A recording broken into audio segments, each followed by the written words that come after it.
Instituto Mexicano del Transporte. Hola, ¿qué tal? Buenas tardes. Yo soy Jesús Chavarría y soy investigador de la Coordinación de Seguridad y Operación del Transporte de este Instituto Mexicano del Transporte. Bienvenidos al seminario de transporte. Hoy yo les voy a platicar sobre un tema que he titulado La causa principal del accidente y su relación con la infraestructura vial. Quiero empezar con esta lámina en la cual les describo lo que es la tarea de la conducción de un vehículo automotor. ¿Sí? Quien conduce un vehículo recibe información de su entorno. El 90% de esa información viene a través de la vista, ¿sí? Tanto del espacio vial por el que transita, como del tablero de mandos de su vehículo. ¿Sí? El conductor va interpretando esa información, la procesa, realiza predicciones, toma decisiones y ejecuta determinadas acciones, verificando, algunas veces, no siempre, los posibles efectos y consecuencias que le podría generar esa maniobra, esa acción que pretende ejecutar, ¿sí? A todo eso se le llama el proceso cognitivo de la tarea de la conducción de un vehículo, ¿sí? Una conducción segura va a implicar la capacidad óptima por parte del conductor, es decir, toda su atención y toda su salud física y mental para poder responder adecuadamente a cada una de las actividades que implica este proceso cognitivo de la conducción. ¿Sí?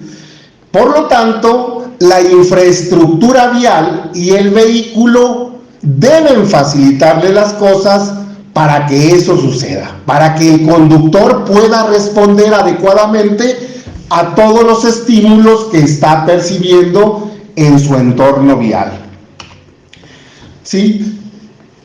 El accidente vial, el accidente de tránsito, ocurre porque durante ese proceso cognitivo que tiene que realizar el conductor, algo, así entre comillas, o alguien provoca que se cometa un error, ¿sí?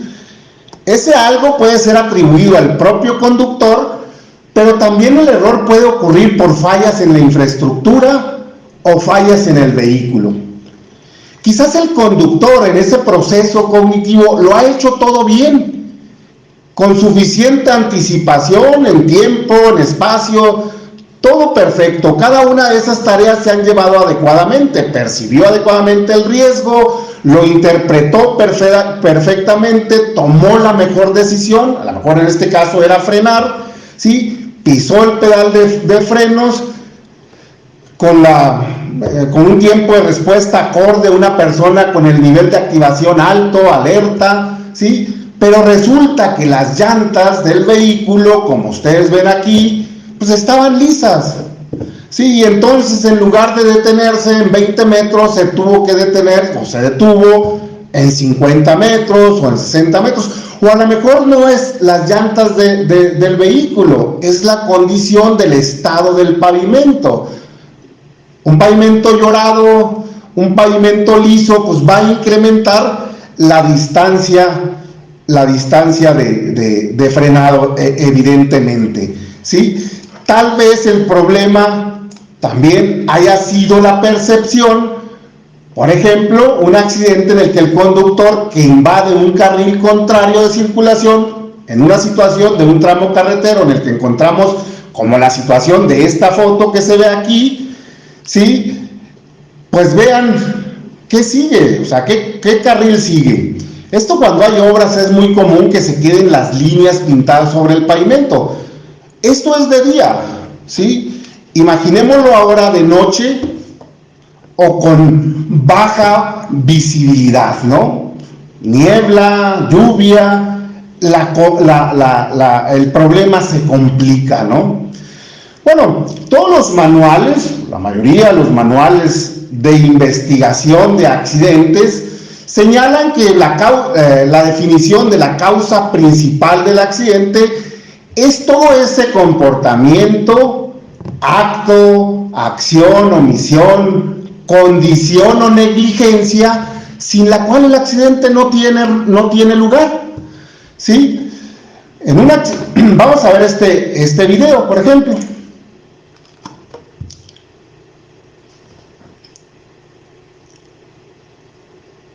¿Vieron?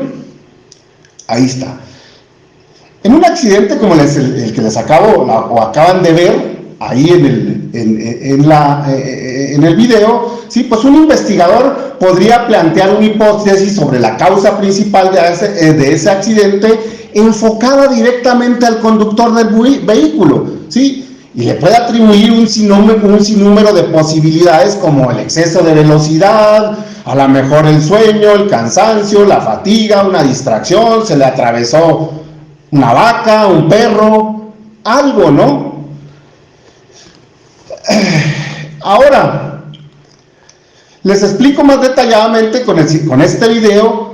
Sí, apreciamos que el conductor ha perdido el control de su vehículo, que podría ser por todas esas causas que ya les comenté. ¿Sí? Ese algo, ¿sí?, también podría ser la presencia del montículo de tierra que vimos sobre el acotamiento del camino, el cual, sí, pues en su carrera fuera de control lo golpea y vuelca el vehículo, ¿sí?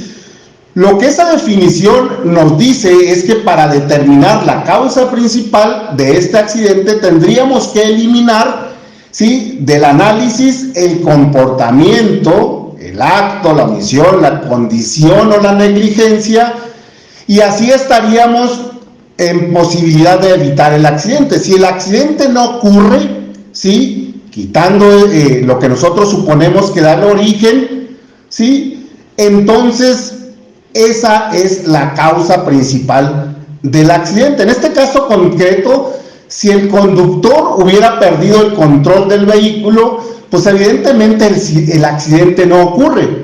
Por lo tanto, la causa principal de ese accidente estaría atribuida, ¿sí?, a las causas que dieron origen a esa pérdida de control. Pero veámoslo ahora, ¿sí?, desde otro enfoque. Alguien también podría identificar como causa principal de este accidente la presencia de ese montículo sobre el acotamiento, ¿sí?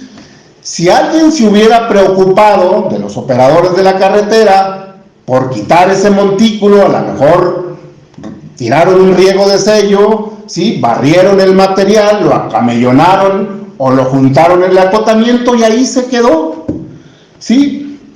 Ahora, si alguien se hubiera preocupado de quitar eso, ¿ocurriría el accidente?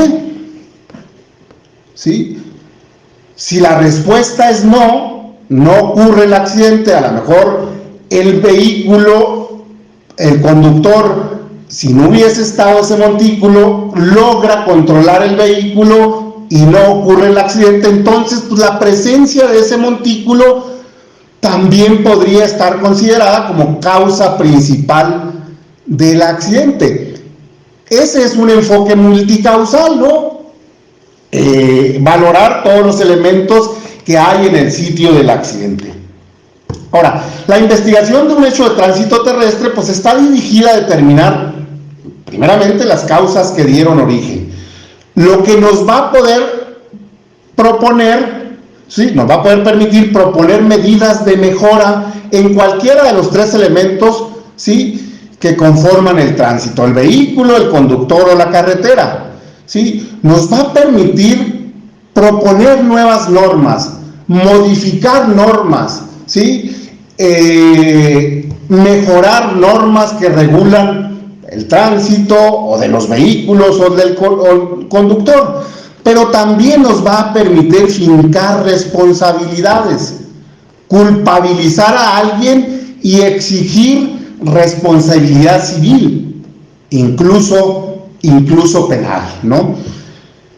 Ya vimos que la definición de causa principal del accidente es todo aquel comportamiento, acto, acción, omisión, condición o negligencia sin el cual el accidente no ocurre. Y si eso que da origen al accidente, ese montículo, eso que nosotros estamos identificando, ¿sí? Está normado, pues luego entonces existe la posibilidad de fincar responsabilidades a eso que está haciendo que ocurra el accidente. Y no solo el conductor está obligado, ¿sí?, a observar ciertas normas o conductas, a respetar lo que dice el reglamento de tránsito. También el vehículo, ¿sí?, específicamente las partes físico-mecánicas, está obligado a cumplirlas. Y la carretera evidentemente también, ¿sí? La carretera también tiene disposiciones de cumplimiento obligatorio relacionadas con la operación y el diseño de la misma. Proyecto geométrico, rampas de frenado, barreras de protección, zonas laterales, un sinfín de normas que le aplican a la carretera y que son de cumplimiento obligatorio. ¿Sí? No obstante lo anterior, pues no es poco común que la investigación de un accidente de tránsito se enfoque en la búsqueda de una causa única como objetivo principal del mismo y punto final, la cual en muy elevado número de casos recaerá en el factor humano, es decir, en el conductor.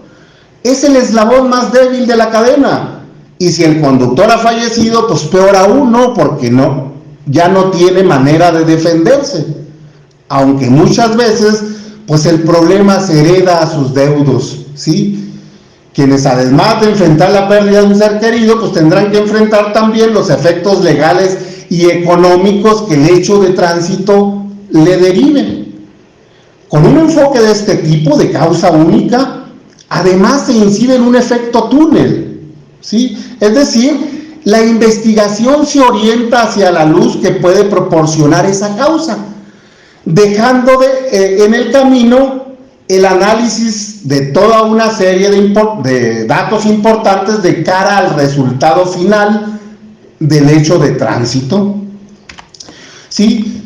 En la investigación o reporte de un accidente de tránsito normalmente se incide en la explicación del por qué ha ocurrido ese accidente, y en esa explicación pues muchas veces dejamos de lado, ¿sí?, datos de ineludible interés para poder llegar al cómo ha ocurrido ese accidente.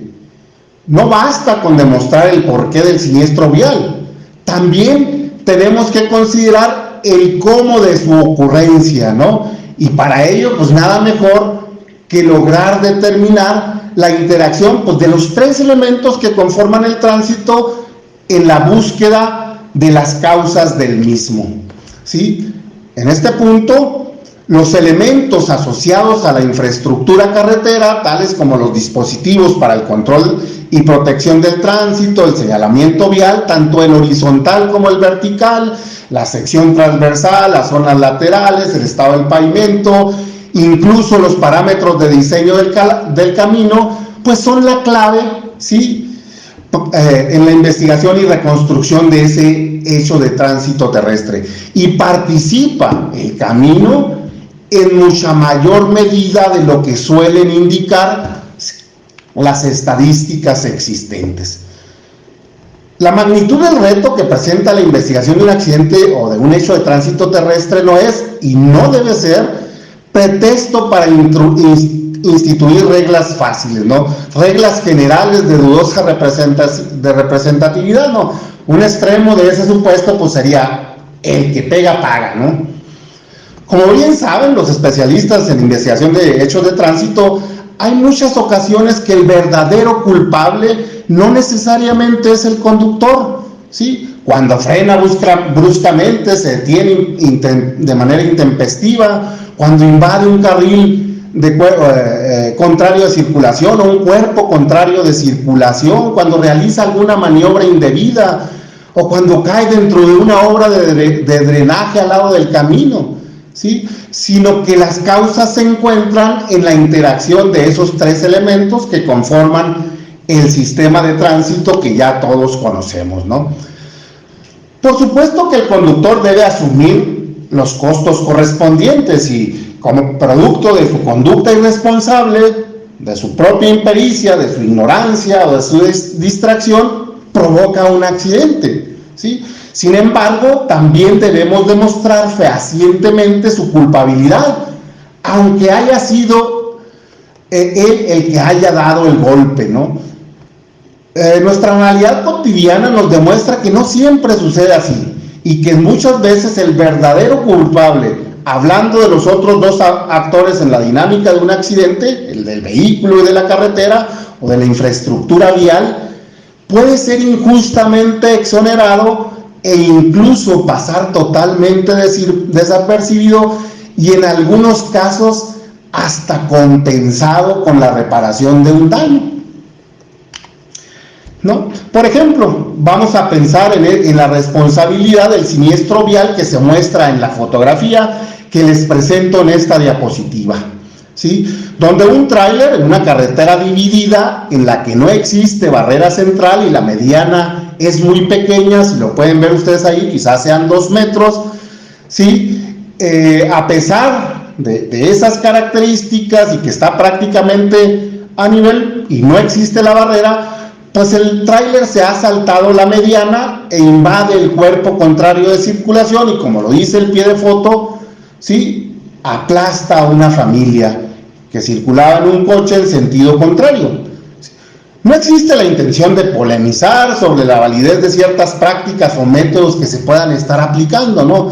Lo que pretendo es enfatizar la necesidad de profesionalizar cada vez más y de manera permanente a todos los encargados de dictaminar la responsabilidad de un hecho de tránsito, un siniestro vial, de investigar un siniestro vial, de levantar los datos de un siniestro vial, ¿sí?, para poder explicar las causas y condiciones de mejor manera que hay detrás de cada hecho en particular, ¿sí? Aquí tenemos otro accidente en un sitio en el que no existe la barrera en la orilla de la Corona, en las que un auto que ha perdido el control sale de la calzada, va y cae dentro de esta obra de drenaje con el saldo que ustedes pueden leer también allí en el pie de foto, 4 muertos, y la autopsia de esos muertos pues señaló que no fue el golpe que los mató, ¿sí?, sino que pues perecieron ahogados ahí en el cuerpo de agua.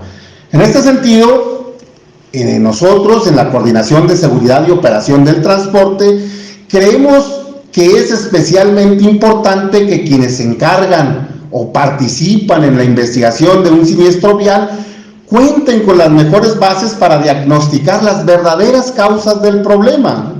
Ello es crucial para deslindar responsabilidades apropiadamente, ¿no?, o culpabilidades. Además, sí, es siempre aconsejable contar con una base técnica más confiable que la misma percepción y tendencia natural a no reconocer o justificar los errores propios que tenemos. Así se podría evitar, en cierta medida, el escalamiento del conflicto, ¿no?, cuando esto llega a un juez o a un tribunal, ¿no? Y para ello, sí, tenemos pues diseñados aquí 2 cursos de capacitación. Uno es el diplomado de seguridad vial en carreteras y el otro es el curso de auditorías de seguridad vial, ¿sí? Ahora, por supuesto, pues el reto que enfrenta una persona que hace investigación de accidentes es realmente enorme, ¿no? A las dificultades técnicas que normalmente tiene hay que agregar la presión del tiempo, ¿no? Casi siempre, ¿sí?, se ejerce esta presión para que la investigación sea realizada con rapidez, ¿sí? La investigación de un siniestro vial es una ciencia multidisciplinaria que no se corresponde en exclusiva con una parcela clásica de división del conocimiento. El investigador en esta materia pues requiere la formación, ¿sí?, en todas y cada una de las facetas y factores implicados en un fenómeno tan complejo como lo es un hecho de esta naturaleza, ¿no? Y específicamente de las normas que regulan la operación y construcción de una carretera, como es el señalamiento vial, los dispositivos para el control del tránsito, estos que ya les he mencionado, ¿no? Y a juicio personal de quien les habla en este momento, ¿sí?, pues es una tarea importante que tienen quienes desarrollan esta tarea, ¿no? Capacitarse adecuadamente en la interpretación correcta, ¿sí?, de estas normas para exigir y verificar su debido cumplimiento, ¿no? En una investigación de accidentes, lo que el investigador aporta son lo que el investigador aporta son los hechos como tal, ¿sí? Pero también aporta sus conocimientos técnicos sobre los mismos, ¿sí?, que pueden resultar necesarios para la correcta, ¿sí?, apreciación o interpretación del hecho de tránsito que está informando, ¿no? Todos los investigadores saben que en un hecho de tránsito terrestre es el resultado de un proceso en el que se desencadenan diversos eventos, condiciones o conductas, pues que difícilmente se pueden encerrar en una posición simplista del problema, ¿sí? Con la determinación de una sola causa, ¿sí? Lo más seguro es que existan varias causas de acción o de condición que se ajusten perfectamente a esa definición generalista que nos dan los manuales de investigación de accidentes sobre causa principal, como todo aquel comportamiento, acto, acción o negligencia sin la cual el accidente no hubiera ocurrido, ¿no? Sí, por ejemplo, aquí vemos los tres elementos del sistema, ¿sí? Los huecos en las placas representan los fallos del sistema en cada uno de los factores, ¿sí? Y puede ocurrir un fallo en alguno de los elementos sin que no necesariamente ocurra el accidente. Por eso a veces hay gente que dice, no, es que yo borracho conduzco mejor, ¿no?, porque nunca ha tenido un accidente. El problema se complica cuando coinciden en el tiempo o en el espacio, como lo ven aquí en esta lámina, ¿sí?, uno o dos errores. Y entonces aquel conductor que suele conducir borracho, ¿sí?, y se le atraviesa a un niño, en ese momento va a saber, ¿sí?, si realmente borracho conduce mejor, ¿sí? Debemos tener en cuenta que en muchas ocasiones aparecerán también otras causas, ¿sí?, de acción o de condición que, sin haber dado lugar al accidente, modifican el resultado final, dando lugar a otro accidente totalmente diferente al que pudiera haber ocurrido. Esas otras causas también son autosuficientes, si no quisiéramos llamarlas principales, para provocar un determinado grado lesivo, ¿sí? Es el resultado de un riesgo añadido que tiene uno de los elementos del sistema, en este caso, la carretera. Vamos a ver este accidente que ocurre en el periférico de la Ciudad de México, la parte de abajo de la Ciudad de México, ¿sí? La parte de abajo del periférico norte. Perdón, ya no lo vieron. Quizás algunos de ustedes lo recuerden. Va a golpear contra la barrera, ¿sí? Y el vehículo sale volando, se catapulta. Ahí lo van a ver ¿sí? Ahí viene, no alcanza a tomar correctamente la salida, no trae el cinturón y el conductor sale volando, ¿sí? En este caso, pues existe claramente un elemento que perfectamente se puede catalogar como una omisión, condición o negligencia, que si bien no da lugar al accidente, sí provoca un accidente totalmente diferente al que pudiera haber ocurrido si la terminal de la barrera, como lo vamos a ver ahorita, ¿sí?, se ajustara, ¿sí?, a las disposiciones que contempla la norma 037 vigente, ¿sí?, de sistemas o de barreras de contención, ¿sí? Ahí está. Esa es la terminal de barrera que no debería estar, que a la hora de, ¿sí?, catapulta el vehículo y sale volando, ¿no? Cuando concurre el binomio accidente-riesgo añadido, ¿sí?, como el que vemos aquí, en una situación o sitio determinado donde se presenta ese hecho de tránsito, ese riesgo añadido debe ser inseparable en la consideración final del accidente. Y me refiero específicamente al tema de fincar responsabilidades, ¿sí? Es decir, hay factores de acción o condición que necesaria y autosuficientemente han contribuido a la ocurrencia de este accidente, ¿sí? Pero además hay otros factores también de acción o condición que de forma igualmente necesaria y autosuficiente alteraron el resultado final de este accidente, dando lugar a un siniestro vial totalmente diferente al que hubiera ocurrido, ¿sí?, si aquí hubiera habido un atenuador de impacto como lo exige la norma, ¿sí? ¿Cuál es el resultado del accidente si esa terminal rígida hubiera tenido ese atenuador de impacto ahí, ¿sí? En vez de esta terminal con esta pendiente que catapulta al vehículo, ¿sí? Dicho sea de paso, actualmente en este sitio ya hay un atenuador de impacto ahí, ¿sí? Pero ¿por qué esperar a que muera una persona para tomar medidas y corregir, ¿sí?, corregir un sitio de este tipo, ¿no? Siempre será preferible la cultura de la prevención. Considerando lo anteriormente expuesto, podríamos entonces llegar a redefinir el concepto causa principal del accidente y dejarlo, añadirle esta parte que ustedes ven aquí en rojo y decirle: todo aquel comportamiento, acto, acción, omisión, condición o negligencia sin el cual el accidente, tal como ha ocurrido, no se hubiese producido, ¿sí?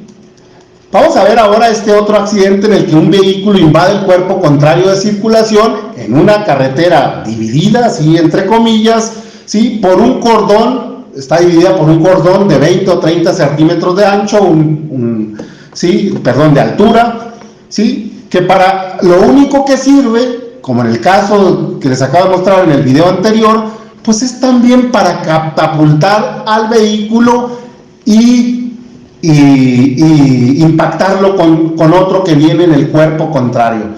No sé si se alcance a escuchar, quizás no, pero el que está dando la noticia, ¿sí?, señala, ¿sí?, que las personas del auto que invade el cuerpo contrario iban en estado de ebriedad y matan a otras personas que van en un auto rojo. Vean veces tendremos que repetir que el alcohol y el volante no se mezclan. Cámaras de seguridad captaron este terrible accidente sobre la carretera Toluca-Temascaltepec. El conductor del automóvil gris pierde el control, invade el otro carril e impacta el vehículo rojo, partiéndolo a la mitad. Lamentablemente, pues bueno, el conductor pierde la vida. De acuerdo con las primeras investigaciones, los tripulantes del auto gris iban en estado de ebriedad.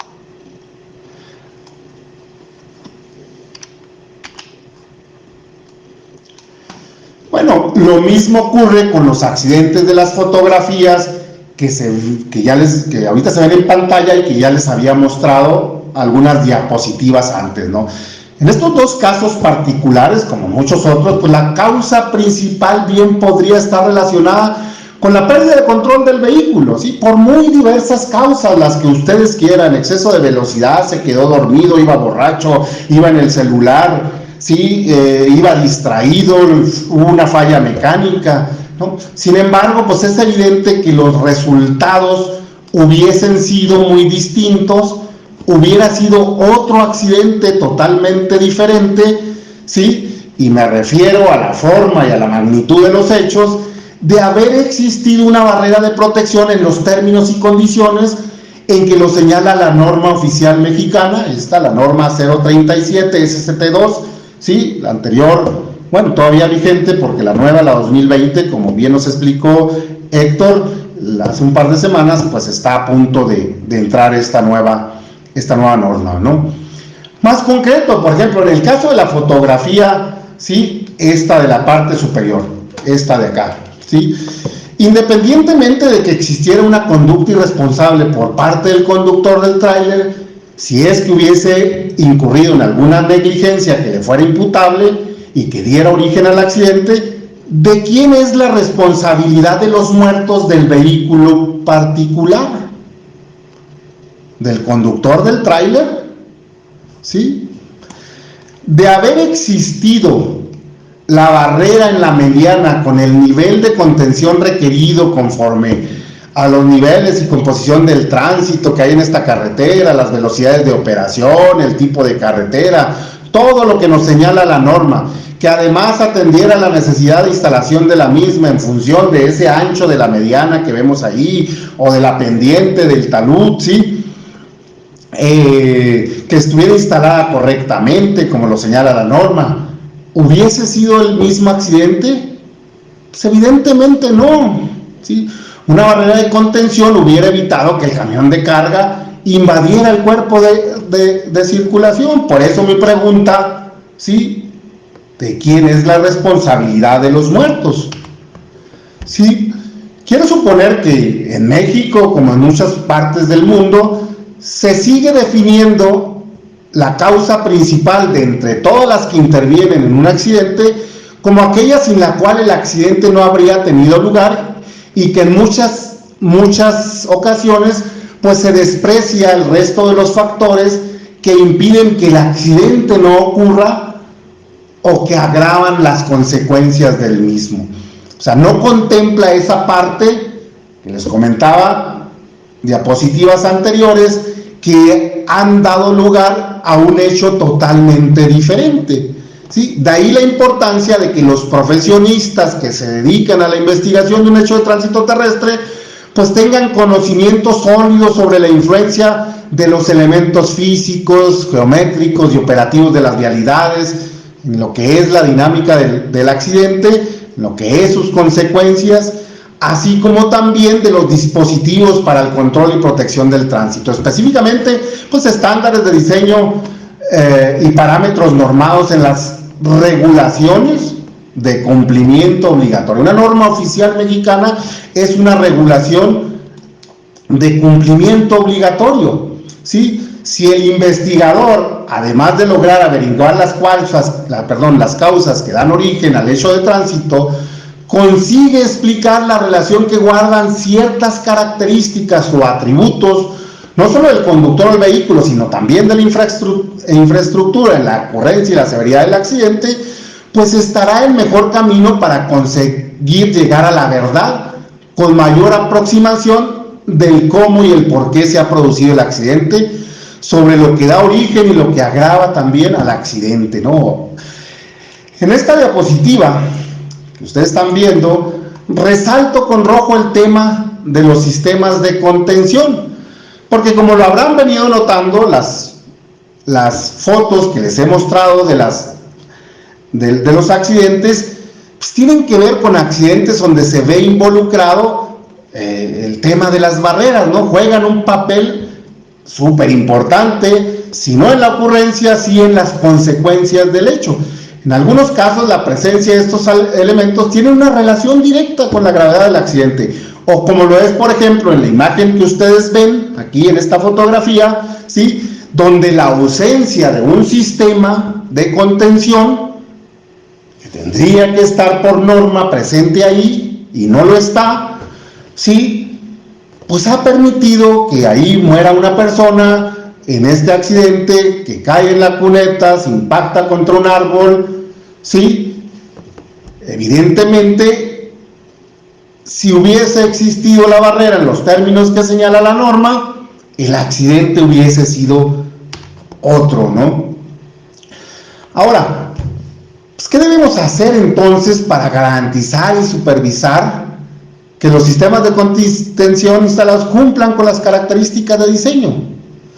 Evidentemente hay mucho que hacer, tanto en el tema de capacitación para los involucrados en la investigación y la construcción del accidente, como nosotros, ¿sí? Nosotros como autoridad, no me refiero a nosotros, Instituto Mexicano del Transporte, a la entidad regulatoria, nosotros como Secretaría de Comunicaciones y Transportes, para asegurar, ¿sí?, el cumplimiento de las disposiciones que se señalan en esta norma.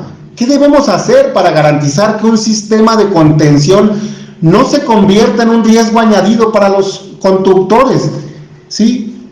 ¿Qué debemos hacer para garantizar que un sistema de contención cumpla con todos esos parámetros en cuanto a su instalación y disposición y mantenimiento? ¿Sí?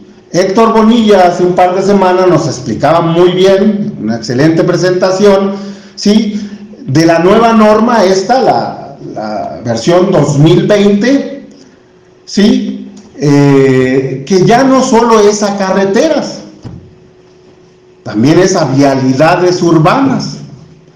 Pues el problema todavía se magnifica, ¿no?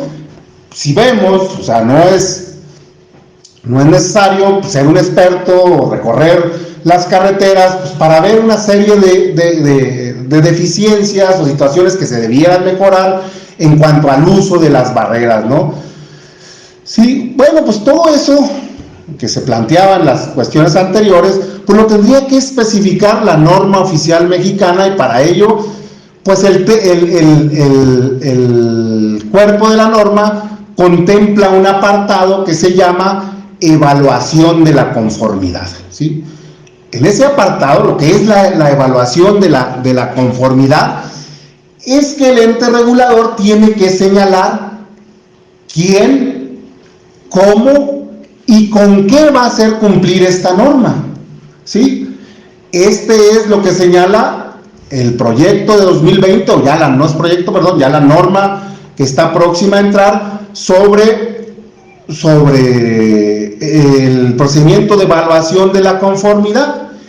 Y como podemos ver, ¿sí?, claramente pues ahí se indica que debe ser quién debe ser el encargado de hacer cumplir esta norma, ¿no? Dice: las unidades generales de servicios técnicos dentro de su jurisdicción, así como las unidades de inspección autorizadas por la Secretaría de Comunicaciones y Transporte, ¿sí? También señala a la parte de los estados y municipios en cuanto a vialidades urbanas o estatales, ¿sí? No obstante, a juicio muy personal, y esto es algo totalmente de Jesús Chavarría, pues creo que pudiéramos pensar en mejorar lo que se refiere, ¿sí? Aquí está muy claro quién, pero mejorar el cómo y el con qué vamos a hacer cumplir esta norma. La verdad es que es un reto demasiado grande, sin necesidad de recordarle las imágenes que aquí les he venido presentando, a lo que pudiéramos acceder también a través de las redes. Si ustedes se pueden a consultar accidentes, sí, pues podemos notar una serie de omisiones, faltas a esta norma, ¿no? Y no se requiere muchas veces, como les decía hace un momento, ser un experto para notarlo.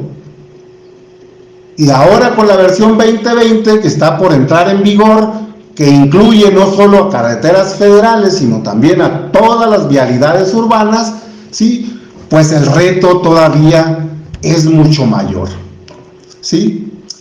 Bueno, pues yo me he permitido sugerir algunas situaciones que bien se podrían indicar en esta norma, ¿sí?, en una revisión futura, ¿sí?, para poder asegurar estas situaciones que yo les comentaba, ¿no?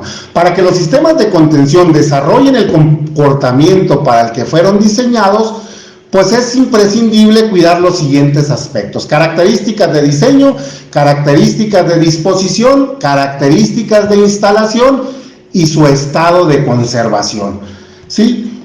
Bueno, pues el tema de las características de diseño, pues tiene que ver, ¿sí?, con que los fabricantes sometan sus sistemas a una serie de pruebas, ¿sí?, reguladas por el MASH, ¿sí?, bajo condiciones controladas en laboratorio, y los sistemas de contención, de todos los sistemas de contención que pretenden comercializar, ¿no? Esas pruebas, entre otras cosas, pues evalúan la suficiencia estructural del sistema, y una vez certificados, cada sistema tiene una descripción técnica del producto, aportada por el fabricante, que incluye todos los detalles de diseño de sus componentes, ¿sí? En este caso, considerando algunas buenas prácticas, la norma podría considerar no solo la certificación de las pruebas MASH, sino también la certificación de la buena fabricación de los productos, es decir, que los componentes que el fabricante empleó en su prueba, ¿sí?, y que se especifican en la descripción técnica del producto, sean lo que se están utilizando para la fabricación en serie y comercialización del producto. Y aquí estamos hablando de resistencias, de calibres, de el armado en el caso de las de concreto cuando lo llevan, de todas lo que tiene que ver, ¿sí?, con las características de fabricación, que alguien garantice que el fabricante está utilizando los mismos productos que usó en su prueba de certificación, ¿sí? También, como ya nos lo indicó muy bien Héctor Bonilla en la plática esta pasada, para establecer el nivel de contención, pues eso va a depender de las velocidades de operación del tramo donde pretendemos instalar un sistema de contención, ¿no? Del tipo de camino, ¿sí?, si es de un carril por sentido o de más de 2 carriles por sentido, del tránsito diario promedio anual, de las velocidades de operación y del porcentaje de vehículos que hay dentro de ese tránsito diario promedio anual, sobre todo autobuses, ¿sí?, y vehículos de carga. Si se supera un determinado porcentaje, ¿sí?, entonces hay que pasar a un nivel de contención mayor, ¿sí? Pero bueno, quizás a los criterios antes mencionados en la lámina que les acabo de mostrar, para seleccionar el nivel de contención del sistema que se requiere utilizar, ¿sí?, en función de lo que ya vimos, el tipo de camino, la velocidad de operación, la composición del tránsito, sería conveniente que la norma contemplara el concepto de riesgos, ¿sí?, o nivel de riesgo del accidente, el nivel de riesgo que se puede presentar independientemente de los parámetros que ya se señalan: composición del tránsito, velocidad de operación, ¿sí?, y tipo de vehículos, ¿sí?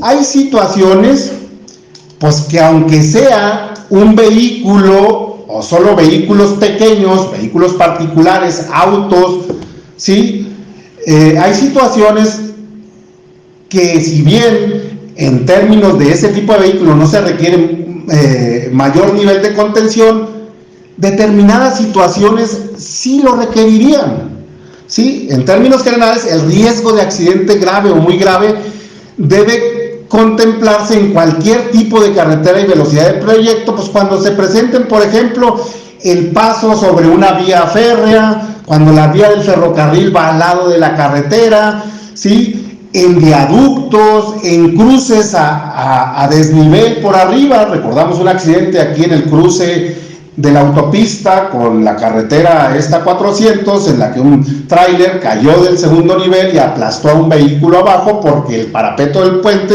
pues no lo contuvo. A lo mejor, como es una carretera estatal y no pasan muchos vehículos de carga, ¿sí?, el nivel de contención es bajo, ¿sí?, pero ante una situación, un riesgo de accidente elevado, pues se requiere un mayor nivel de contención.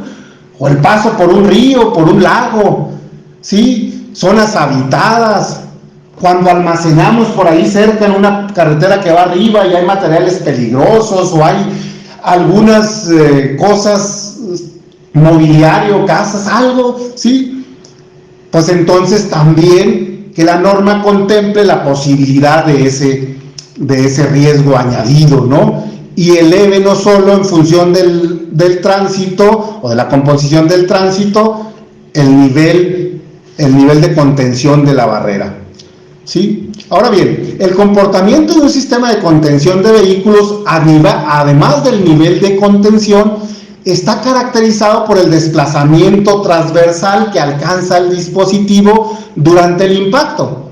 En los ensayos que exige MASH, ese desplazamiento se determina mediante los parámetros de deflexión dinámica y ancho de trabajo. También nos lo explicó de manera excelente Héctor Bonilla en su presentación. Ahora, ¿cómo podríamos verificar que un sistema de contención ya instalado, como el que ven aquí en estas fotografías, cumple con los requerimientos del nivel de contención, de la deflexión dinámica, del ancho de trabajo, que exigen esas circunstancias que ustedes están viendo ahí, ¿sí? A simple vista, se podría decir que esas barreras instaladas, ¿sí?, no se ajustan como mínimo al parámetro requerido de ancho de trabajo. El poste y la cuneta, aún con la barrera, ¿sí?, pues pareciera que siguen representando un riesgo para un vehículo fuera de control.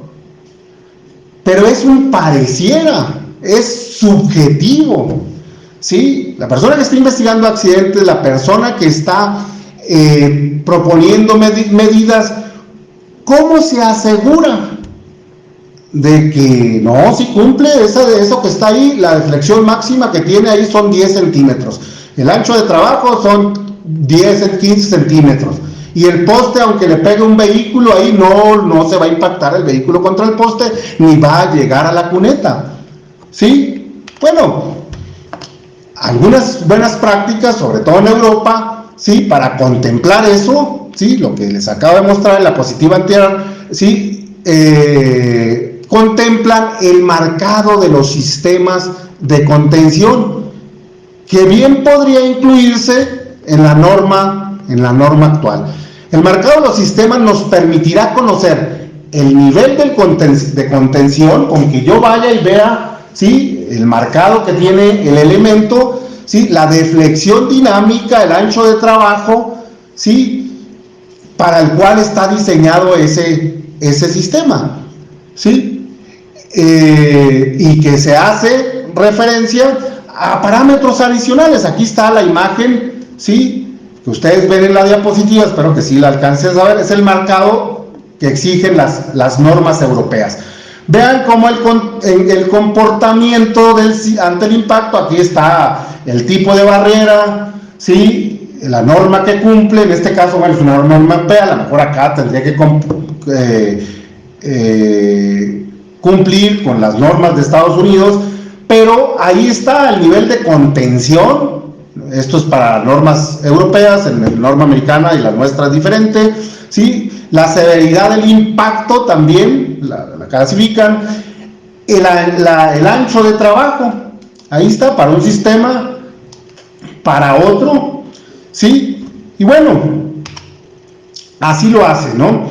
Es recomendable que se le exija al concesionario o al operador de la carretera que disponga de una ficha técnica en la que se expresen las principales características del sistema, sus parámetros de comportamiento y las condiciones en las que se ha ejecutado la prueba de choque, ¿sí?, o la prueba en la cual probó su sistema, ¿sí? Evidentemente, para que estos parámetros se cumplan, miren, aquí está el ancho de trabajo, ya nada más hace referencia a un marcado que es la W5. La W5, si nos vamos a las normas europeas, dice, esta W5, esta barrera, tiene un ancho de trabajo no mayor a 160 centímetros. Bueno, entonces esta barrera la puede usar en obstáculos que estén a más de 160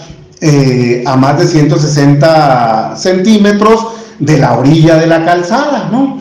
Y entonces, pues ahí, con un vistazo al marcado y al elemento, pues esta barrera está mal ubicada, ¿sí?, o no cumple con los parámetros para su instalación. Evidentemente, para que los parámetros que indica el fabricante, ¿sí?, pues requieren que la instalación se haga al pie de la letra de como se indica en la ficha técnica, ¿sí?, lo cual también debería indicarse en el procedimiento de evaluación de la conformidad de la norma, ¿sí? Ahí van a ver cuánto tiene de hincado el poste, la separación de los postes, aquí lo ven, hincado, separación de los postes, la altura de la barrera, para que pueda cumplir con ese nivel de contención, para que pueda cumplir con ese ancho de trabajo, de tal manera, ¿sí?, que si además tenemos el marcado y tenemos la ficha técnica del fabricante, ¿sí?, pues se pueda evaluar el cumplimiento, ¿sí?, el cumplimiento de las disposiciones, ¿sí? Ahora, es evidente que para que un sistema instalado refleje los parámetros de funcionamiento que mostró en las pruebas de certificación, o sea, lo que usó en el MASH, ¿sí?, pues es necesario que se cumplan, como ya les dije, ¿sí?, en la diapositiva anterior, todos los parámetros utilizados en la prueba, indicados en la ficha técnica del sistema, y además la resistencia del terreno donde va a estar instalado. Para el caso de barreras metálicas, la evaluación de la resistencia del terreno se lleva a cabo mediante, las mejores prácticas así lo hacen, se lleva a cabo mediante un poste aislado, hincado. Aquí hago referencia y lo resalto en rojo porque algunas prácticas en nuestro país pues se alejan totalmente de lo que tendría que hacer el poste hincado, ¿sí? Muchas veces, no siempre, ¿verdad?, pero en ocasiones puede darse el caso, ¿sí?, en el sitio donde va a ser instalado la barrera y a la distancia del borde donde se vaya a instalar los postes, ¿no? Y dicha prueba consiste en aplicar una fuerza de empuje sobre el poste, esta prueba de empuje F que ustedes ven aquí, ¿sí?, a una altura de 55 centímetros o 550 milímetros, esto está en milímetros, ¿sí?, para sobre la altura y paralelo al firme, ¿sí?, donde está colocado, ¿sí?, en el sentido, en la cara exterior de la barrera.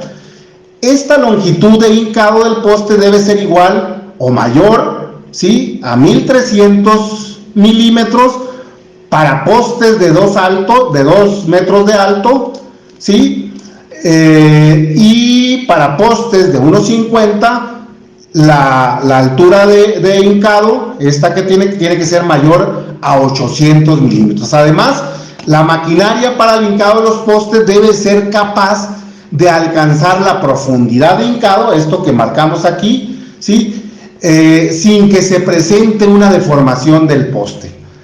Se considera que la resistencia del terreno será adecuada si se cumplen simultáneamente las dos siguientes condiciones. Cuando la carga que produce un desplazamiento, de 25 centímetros, este desplazamiento L de 25 centímetros, aquí donde aplicamos la carga, ¿sí?, es superior a 8 toneladas, ¿sí? Aquí la fuerza, ¿sí?, de empuje mayor a 25 centímetros, ¿sí? Entonces, cuando se alcanzan los 45 centímetros de desplazamiento en el punto de aplicación de la carga, el desplazamiento del poste a nivel de terreno, de aquí abajo, ¿sí?, no debe de ser mayor a 15 centímetros, ¿sí? O sea, si esto es mayor cuando lleguemos a 45 centímetros, ¿sí?, se le continúa aplicando la carga, llega a 45 centímetros, acá abajo no tiene que ser mayor de 15 centímetros. ¿Sí? Es evidente que para que un sistema instalado refleje los parámetros de funcionamiento que mostró en las pruebas de certificación, pues va a ser necesario que se cumpla eso, ¿no? Y ahí están unas fotos de una prueba. Este es el elemento que aplica la carga al poste, ¿sí? Y ahí así sería como se tendría que deformar, ¿sí? En el caso de las barreras metálicas, el procedimiento de inserción de los postes en el terreno tendrá un caso general, que es el hincado sobre el terreno, ¿sí? Para terrenos muy duros, se hará mediante la perforación en el terreno con taladro y relleno el hueco con arena. En terrenos de escasa resistencia, se deberá llevar a cabo un cajeado colocando bases huecas de concreto armado en los que se aloja el poste para posteriormente rellenarlo con material debidamente compactado. En ningún caso se debe permitir cortar el poste o hacer un hoyo, ¿sí? Esa es una práctica muy común que vemos. Hay alguien haciendo un hoyo a pico y pala y simplemente mete el poste o le echa concreto o lo llena de tierra, ¿no? Y le pisona como puede. Pues eso no va a poder reflejar, ¿sí?, las características con las cuales el elemento ha sido diseñado, ¿sí? Un requisito indispensable para verificar y controlar el cumplimiento de todos y de cada uno de los parámetros contemplados en la norma, tales como los sitios y condiciones donde se requiere la colocación de una barrera, las distancias de la calzada, las distancias a los obstáculos, la altura de las barreras, los tramos de anticipación y prolongación, las terminales, las transiciones, todo lo que ahí señala la norma, ¿sí? En este caso, el procedimiento de evaluación de la conformidad bien pudiera hacer referencia al uso de las inspecciones o auditorías de seguridad vial, ¿sí? Llevar a cabo una auditoría de inspección de seguridad vial con un enfoque exclusivo a la verificación y cumplimiento de los parámetros que contempla la norma de barreras. Vamos a dejar de fuera lo demás de la carretera y esa auditoría se llevaría a cabo única y exclusivamente a las barreras. De paso, pues nos va a permitir darle mayor impulso al uso de las auditorías. Si se plasmara en una norma oficial mexicana, ¿sí?, de cumplimiento obligatorio, per se, hace de cumplimiento obligatorio, ¿sí?, las auditorías de seguridad vial, ¿sí? Debemos de contemplar todas las herramientas posibles, ¿sí?, ser totalmente objetivos, ¿sí?, bastante claros para poder asegurar y exigir el cumplimiento de una norma de este tipo en nuestro país, ¿sí? Como ven, la norma hace referencia en la aplicación a la Secretaría de Comunicaciones y Transportes. En cuestiones legales, me parece que una vez que la Secretaría cambie a Secretaría de Infraestructura, Comunicaciones y Transportes, ahí esta norma va a tener problemas de validez si la queremos usar, y entonces va a haber que actualizar, ¿sí?, este tipo de cosas. Si bien ahí se podrían incluir algunas cosas de este tipo, ¿no? Debemos contemplar, les decía, todas las herramientas posibles para asegurar y exigir el cumplimiento. Una norma por sí misma no nos va a mejorar la seguridad vial, y si no tenemos cómo verificar y cómo exigir el cumplimiento obligatorio, el objetivo siempre deberá ser salvar vidas, ¿no? Pues muchas gracias, eso es lo que yo les quería platicar el día de hoy, y los invito a que consulten no solo este seminario, sino los demás que aquí están a disposición de ustedes en la página del IMT, y también que consulten el quehacer diario de nuestra Coordinación de Seguridad y Operación del Transporte. Muchas gracias. Instituto Mexicano del Transporte.